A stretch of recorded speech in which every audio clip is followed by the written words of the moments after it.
How you doing? We're back again. Here's our Advance Stencil. Remember, when you make a stencil, you always get two pieces, one way or another.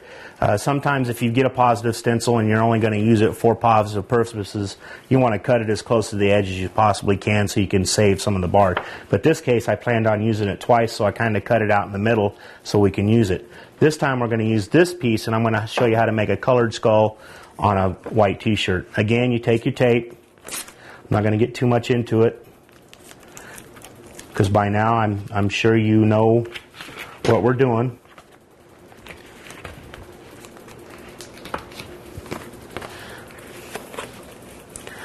Hold it in place.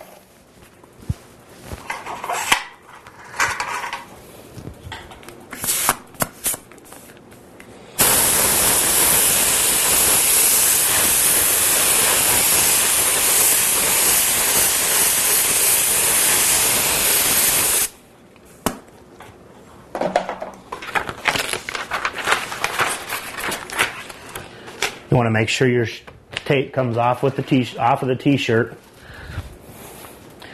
Get your black and your positive stencil. Doesn't have to be perfect. Just hold it into place so you can find your nose.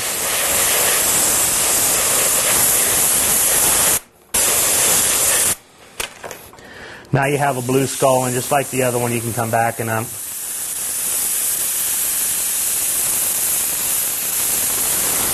outline it. Put a drop shadow behind it. Whatever you want to do.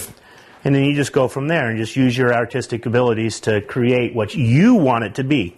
Thank you.